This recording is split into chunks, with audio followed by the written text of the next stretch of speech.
امام الانبیاء حضرت محمد مصطفیٰ صلی اللہ علیہ وسلم کو میرے رب نے بے شمار معجزات دیے، انبیاء کو بھی معجزات دیے، آمنہ کے لال کو بھی معجزات دیے۔ رحمت دو عالم صلی اللہ علیہ وسلم جب کوہ صفا پہ کھڑے ہوئے، سب سے پہلے آپ نے جب نبوت کا اعلان فرمایا تو کیا آپ نے مکہ والوں کے سامنے چاند دو ٹکڑے کر کے اعلان فرمایا تھا؟ کیا آپ نے کنکریوں میں کلمہ پڑھوا کے اعلان کیا تھا؟ بولتے جائیں۔ کیا آپ نے حکم دیا درختوں چل کے آؤ؟ کیا آپ نے جانوروں کو کہا میری نبوت کا اعلان کرو؟ نہیں۔ حالانکہ یہ سب کچھ بعد میں ہوا۔ میرے نبی کے کہنے پر جانور نے آپ کی نبوت کی گواہی دی، میرے نبی کے لیے پتھروں نے آپ پر سلام کہا، میرے نبی کے اشارے پر درخت چل کر آئے، میرے نبی کے اشارے پر درخت واپس اپنی جگہ پہ چلے گئے، میرے محبوب نبی نے اشارہ کیا چاند دو ٹکڑے ہو گیا، میرے محبوب نبی کا لعاب دہن کڑوے کنویں میں گیا میٹھا ہو گیا، میرے محبوب نبی کا لعاب دہن جابر کی ہنڈیا میں گیا پورا لشکر کھا کے پھر بھی کھانا بچ گیا، میرے محبوب نبی کا لعاب دہن جناب علی کے قدموں میں لگا، جناب علی کی آنکھوں میں لگا تو آنکھیں شفایاب ہو گئی، جناب ابو بکر کے قدموں میں لگا تو زہر کا تریاق بن گیا۔ یہ ساری کے سارے معجزات میرے نبی کے ہیں، لیکن جب آپ نے نبوت کا اعلان کیا، جب آپ نے رسالت کا اعلان کیا، ان میں سے کوئی معجزہ دکھایا؟ اس لیے کہ چاند دو ٹکڑے کرنا تیرے میرے بس کی بات، درختوں کو کلمہ پڑھوانا تیرے میرے بس کی بات، اور تھوک کر کسی پانی کو میٹھا کر دینا تیرے میرے بس کی بات نہیں۔ میرے نبی نے جب اعلان نبوت کیا تو وہ کیا جو تیرے میرے بس میں۔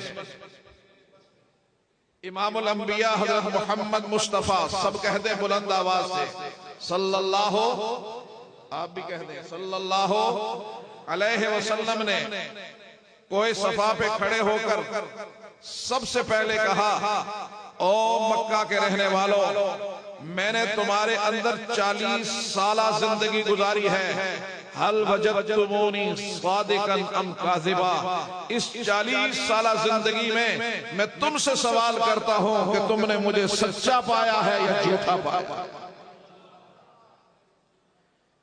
تو پورے مکہ والوں نے بیک آواز کہا کہ اللہ کے محبوب، آپ کی ذات میں سچ کے سوا ہم نے کچھ اور نہیں پایا۔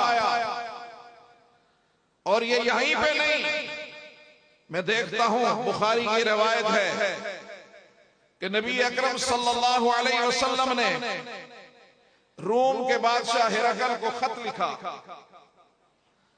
اور جب خط اس کے پاس گیا اس نے کہا کہ کوئی عرب سے بندہ آیا ہو تو وہ خط پڑھ کر مجھے بتائے، اس کا ترجمہ ہمیں سمجھائے۔ تو انہی دنوں اتفاقاً ابو سفیان جو ابھی تک مسلمان نہیں ہوئے تھے، وہ بھی تجارت کی غرض سے وہاں گئے ہوئے تھے، تو انہوں نے ان کو ملاقات ہو گئی، بلایا بادشاہ کے دربار میں، ہرقل کے دربار میں۔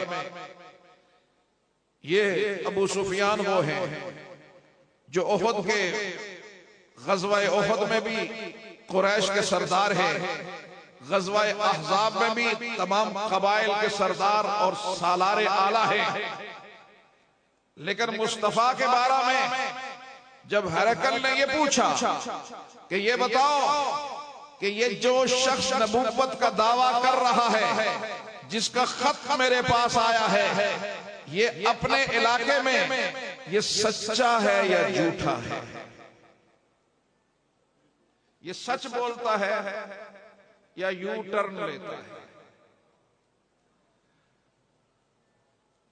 دشمن ہے ابو سفیان اس وقت.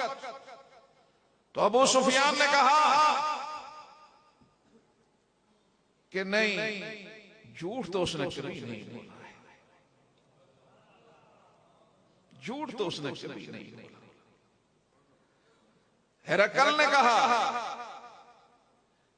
نے کہا کہ میں نے یہ سوال اس لیے کیا کہ جو شخص اللہ کی مخلوق کے ساتھ جھوٹ نہیں بولتا وہ کائنات کے رب کے ساتھ جھوٹ کیسے بول سکتا ہے؟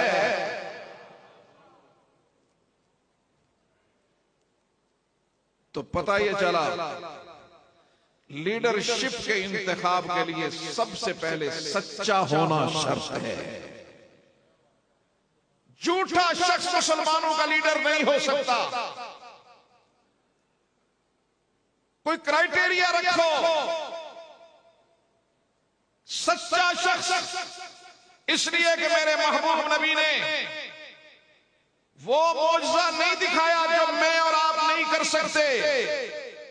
میرے محبوب نبی نے اپنی نبوت کی دلیل کے لیے سب سے پہلے جو چیز دکھائی وہ اپنا کردار دکھایا ہے.